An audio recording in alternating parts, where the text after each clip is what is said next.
Rosa Castillo Reyes had been a United States citizen for 22 years, a licensed pharmacist for 16, a homeowner on Birchwood Drive in Phoenix, Arizona for 8, and a taco chair at her daughter Sophia's elementary school for 3, when her neighbor, a woman named Barbara Hendricks, filed a report with Immigration and Customs Enforcement claiming that Rosa and her husband Eduardo were undocumented, that they were operating an unlicensed business from their home, and that there were suspicious gatherings at the property on weekends.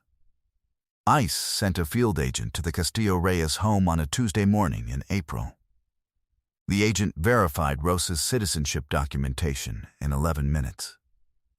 He verified Eduardo's green card. He noted in his report that the suspicious gatherings appeared to be a weekly family dinner attended by Rosa's parents, her in-laws, and 3 children under the age of 12, one of whom, Sophia, age 9, had answered the door and offered the agent a piece of cake.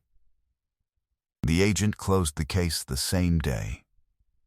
Barbara Hendricks was informed, via the same ICE field office, that filing a false immigration report was a federal offense. Charges were subsequently filed. When Steve Harvey heard the full story on the Family Feud stage 12 months later, including what happened to Barbara Hendricks in the 90 days that followed, he walked 3 paces from the podium and stood with his back to the audience for 14 seconds. When he turned around, his face was composed in the particular way of a man who has decided that what he is about to say is going to be the truest thing he says all week. He said, into the microphone, to Rosa and to everyone watching at home, "You belong here." Full stop. What came after those 4 words would be seen by 284 million people, cause a federal legislative review of false immigration report protocols, and make Sofia Castillo Reyes the most beloved 9-year-old in the history of this show.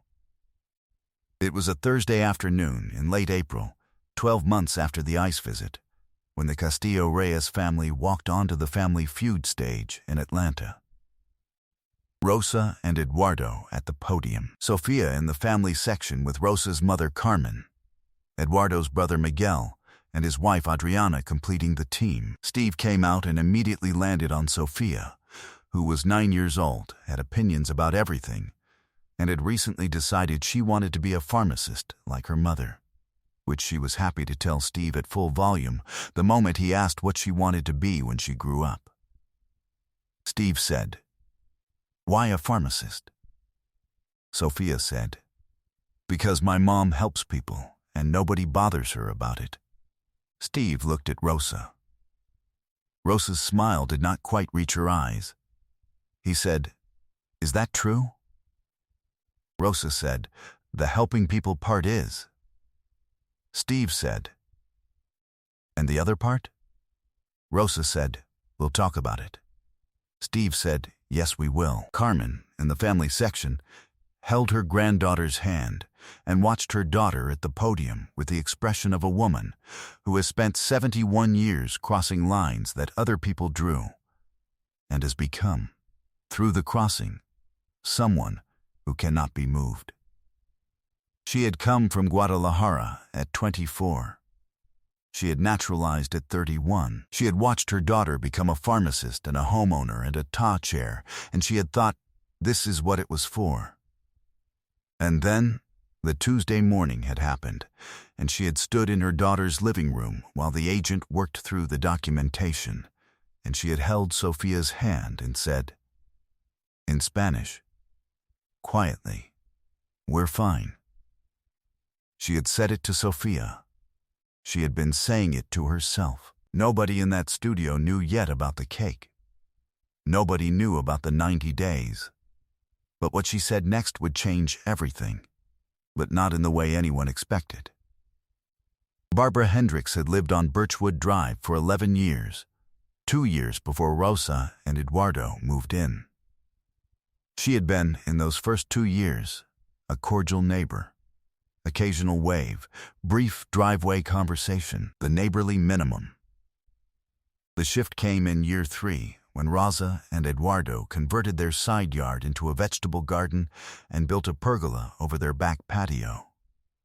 Barbara had said, at the HOA meeting, that the pergola was out of alignment with the neighborhood's aesthetic. The HOA had reviewed the pergola plans and found them fully compliant with all specifications. The pergola was built. Barbara had not spoken to Rosa or Eduardo directly after that. The weekend gatherings had been the family dinners. Every Sunday, Carmen and Rosa's father Ernesto, Eduardo's parents Manuel and Lupe, Sofia and her two younger brothers, and whatever cousins happened to be in town. They ate outside in the summer months under the pergola. They were loud in the specific joyful way of a Mexican-American family at Sunday dinner, laughing, talking over each other. Music from a Bluetooth speaker, children in the yard. Rosa had not considered that this was remarkable. It was just Sunday. Barbara Hendricks had filed the report on a Monday morning, the day after a Sunday dinner, at which the speaker had been playing at a volume Barbara later described to the HO, in a separate and concurrent complaint, as disruptive. The ICE report described Rosa and Eduardo as speaking a foreign language at all times and operating what appeared to be a commercial food business from the property. The commercial food business was Carmen's Tamales. The agent, a man named Officer Davenport, who had been with the Phoenix Icefield office for 7 years, arrived at 9:17 on a Tuesday morning. Sofia answered the door because she was the closest to it, and because answering the door was her job in the Castillo-Reyes household. She looked at the badge. She said, "Are you here for my mom?" He said, "Is your mom home?" Sofia said, "Yes, come in." She had turned around and called, "Mama. Someone from the government is here." She had then, because she had been raised to offer hospitality to guests, asked Officer Davenport if he would like a piece of cake. There was leftover cake from Saturday. He had said thank you, but no. Sofia had said, "It's really good cake." He had said he was sure it was.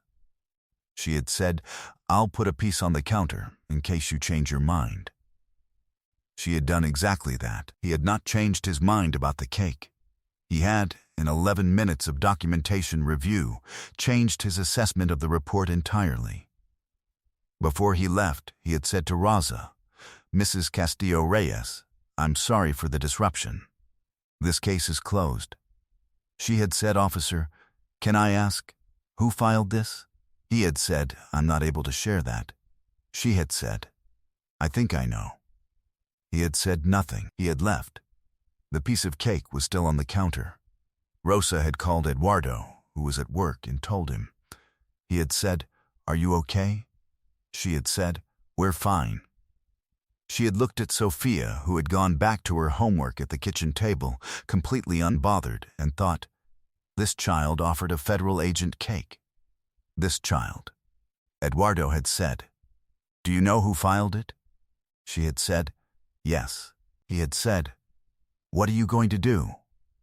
She had said, "I'm going to talk to an attorney." The attorney, a woman named Diana Ruiz who specialized in civil rights and immigration law, had reviewed the ICE report, the case closure, and the nature of the false filing within 48 hours and had said, Rosa Barbara Hendricks filed a knowingly false federal report. This is prosecutable. Rosa had said, "I want to pursue it." Diana had said, "It will be a process." Rosa had said, "I'm not in a hurry. I'm in a house." The federal investigation into the false filing took 11 weeks. Barbara Hendricks was charged with filing a false report with a federal agency.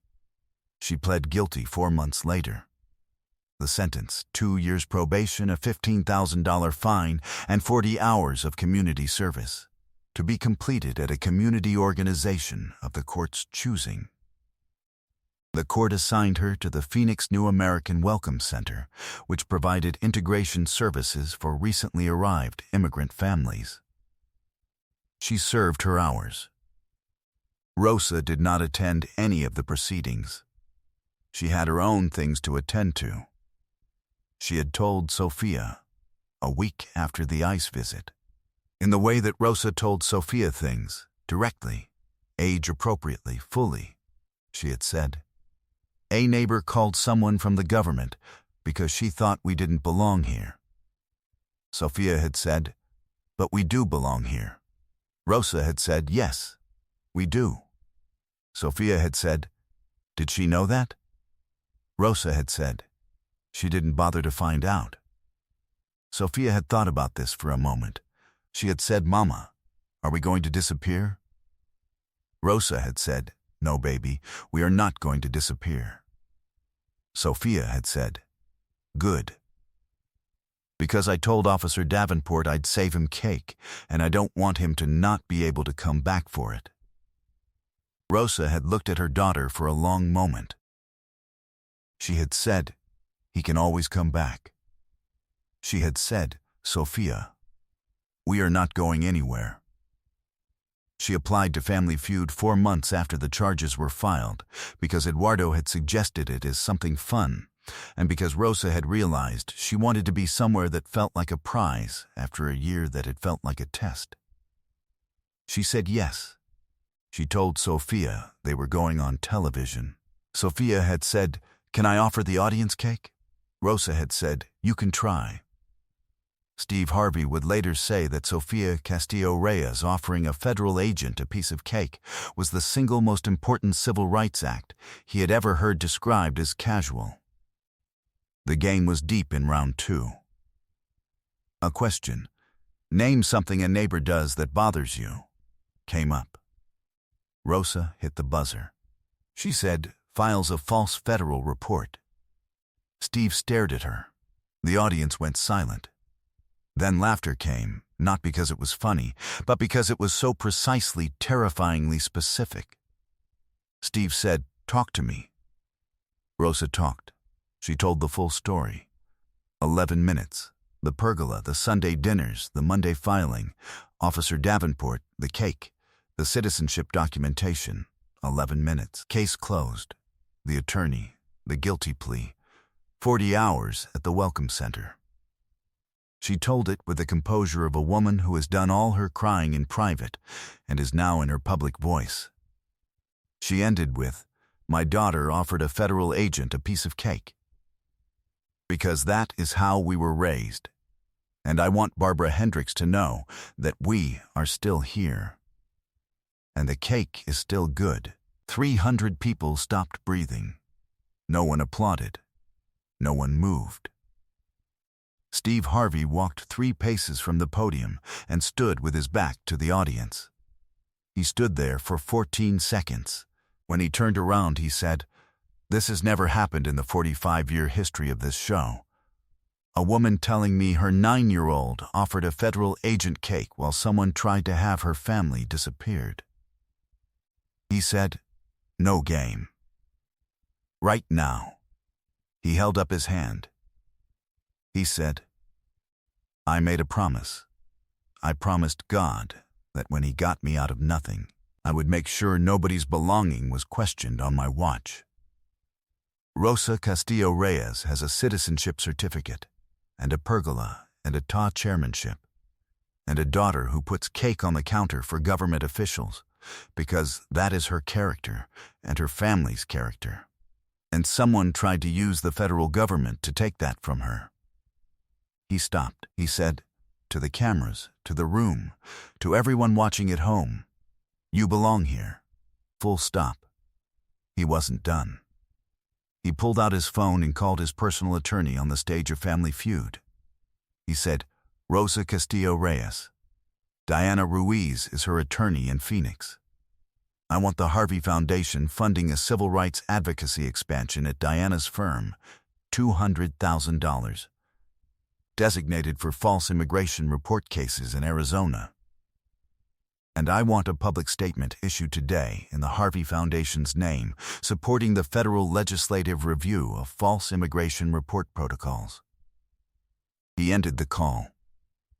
He announced both families, the Castillo-Reyeses and the competing family, the Garcias from Tucson, were walking out with the full $20,000. The Garcias crossed the stage before he finished the sentence. Their grandmother, 81 years old and a naturalized citizen of 40 years, walked straight to Carmen, took both her hands, and said nothing in English. She said everything in Spanish. Carmen said everything back. Steve watched this and pressed his handkerchief to his face. The episode aired 8 weeks later. 284 million views. The hashtag #TheCakeIsStillGood trended for 10 days in 22 countries. A federal bill proposing enhanced penalties for knowingly false immigration reports was introduced in Congress within 6 weeks of the episode, citing the Castillo-Reyes case by name. The bill passed the House Judiciary Committee. Sofia Castillo-Reyes was described in the bill's sponsor's floor remarks as a 9-year-old who responded to federal intervention with hospitality, which is perhaps the most American thing any of us has ever heard. 3 months after the taping, Barbara Hendricks completed her 40 hours at the Phoenix New American Welcome Center. The center's director said she had come to every session on time and had by the end asked if she could continue volunteering beyond the required hours. She was told she could. She came back twice more. The center's director said this in a neutral public statement. Rosa read the statement. She said nothing publicly.